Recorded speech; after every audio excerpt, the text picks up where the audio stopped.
Welcome to Champion Minded, the podcast for those who aim for excellence, not only in the sports arena, but in life. My name is Allistair, author, speaker, mindset and performance coach, and my goal is to help you unleash your unlimited potential and provide you with the tools to achieve greatness. Are you ready to become champion minded? Then let's do this. Hey, welcome to it. Welcome back, everybody. Episode 5 of Champion Minded. I'm excited to be back with you all. First off, I just want to thank you for the fantastic response I've been getting on the reviews on iTunes. I'm also on YouTube now on the Champion Minded channel, but just on social media through Twitter, Facebook, Instagram, all these things. Thank you so much. I'm really overwhelmed by the response. And it's just so awesome to see so many people using this podcast as an educational source, as an inspirational, as a motivational source, and also, just seeing the teams that are using it. I get the photos, I get the tweets, and it's just humbling. So thank you so much, first of all, for that. Second thing, in our last episode with Kevin Anderson in What It Takes, that was episode 4, I mentioned that there was a chance to win a signed copy of Champion Minded by Kevin Anderson, who in fact reached his highest ranking last week of number 9 in the world. So congratulations to Kevin, and an honor to have him on the podcast last week. And after today's show, I'm going to be announcing who that winner is of the Champion Minded signed copy by Kevin. So thank you all for leaving a review and subscribing on iTunes. Thank you. As I mentioned, I'm also on YouTube on the Champion Minded channel, so two ways to listen to the podcast. But anyway, in this week's show, I want to talk about communication.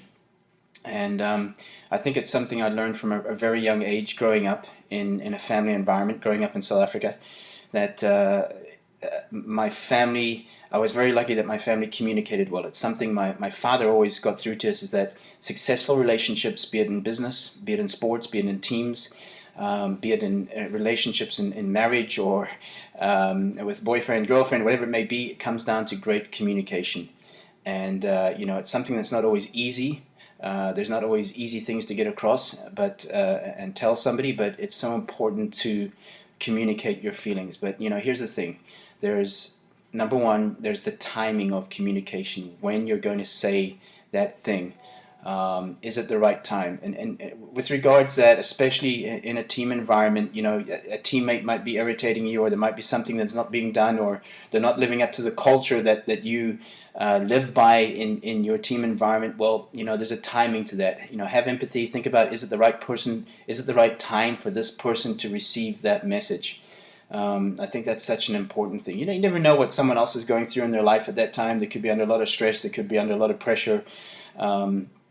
You really just have to put yourself in somebody else's shoes and think, are they ready to receive this information? So, the number one, timing of communication is important. Number 2, the tone. We can say the same thing, but in a different way. It can be interpreted in such a different way, So it's something I've definitely been working on in my coaching and my mentoring of athletes and players and people is, your tone of voice is so important. I'm not a big fan of the screaming and the yelling type of coaching or communicating with my players. I believe that to get a message across, you have to come from that area of respect first, and communicate in a way that person best receives it. Another thing regards communication as well is something as big as criticizing in private. If you've got something to say that you're not happy about, or you're giving feedback to someone, be it a teammate or whoever it may be, do that privately. Don't do that in a public environment. You put yourself in those shoes. You wouldn't want to feel humiliated. You wouldn't want to feel embarrassed in that situation. So if you're going to criticize, do it in private. However, if you're going to compliment, always good to do it in public. It's great for other people to hear as well. It can inspire other people to higher levels, higher standards, and it creates a more positive environment. In some of my journeys of traveling to great teams, professional teams, college teams here in the United States, successful clubs in Europe, be it in soccer, be it in basketball, whatever it may be, I think one of the key foundations of their success has been their communication. and how they communicate with each other. It's in a respectful manner. They're thinking about what they're saying before they say it. Also, you'll find that successful teams are talking teams. Players communicate with each other. They don't let things fester. They don't let things get out of hand. They don't leave things undone. They confront issues. They confront issues in a respectful way. If you're in a team environment and there's something you're not happy with, or there's something that's been irritating you, or possibly something you don't like in the team environment, be it someone else abusing the culture or the poor behaviors, it's important that you bring that forward to the head coach or to leadership. Here's the thing: it's not snitching. It's not telling on somebody. You are protecting your culture, and if you really care about your team and you want the best for your team and you want a successful, happy, thriving environment, then it's important to get those things out and not just hold them back, for example. So in leadership as well, companies, and I've spent a lot of time around corporate 500 CEOs. I've trained some of them, and again, just their strengths are in their communication. And it's really something I would recommend that you invest in, because communication is between people, and you're going to be dealing with people for the rest of your life. And again, the most successful businesses, companies, clubs, sports teams communicate well.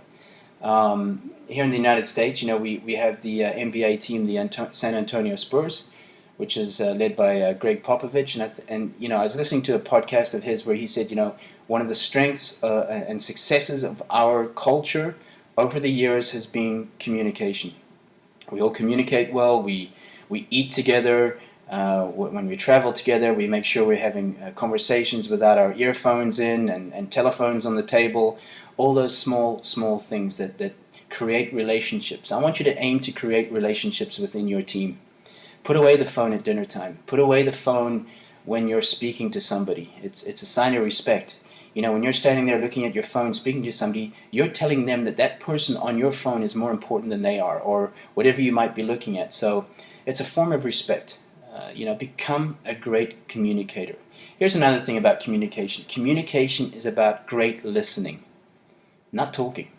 I've always found that successful people are more listeners. They're actually very quiet. They listen, they absorb, because here's the thing with communication. When you listen more, you learn. When you're talking, you're only telling something you know. So if you say you're coachable and you want to learn and you want to develop a growth mindset, then you're going to become a better listener. And that is that's the point I want to get out this week, is become a better listener.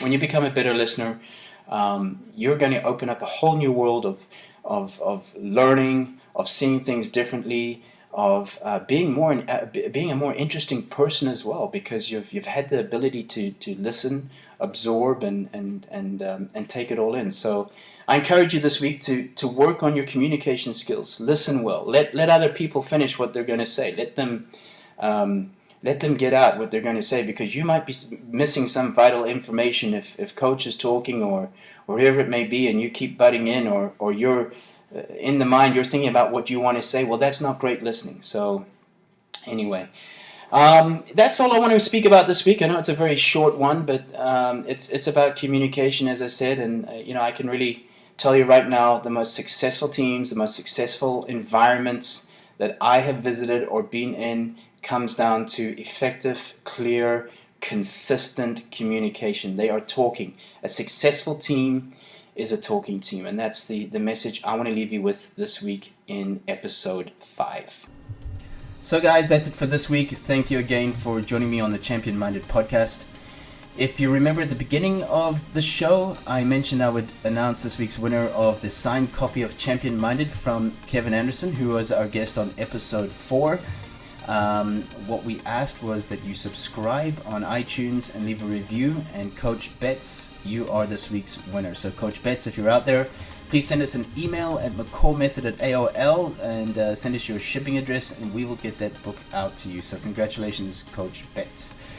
Remember, I'm on social media at Allistair McCall, on Facebook, McCall Method, and on Instagram, Be Champion Minded. I appreciate the messages, the comments, and sometimes some of the posts of the photos. with the hashtag champion minded. So anyway, guys, again, it's been a pleasure. I look forward to next week, which will be episode 6.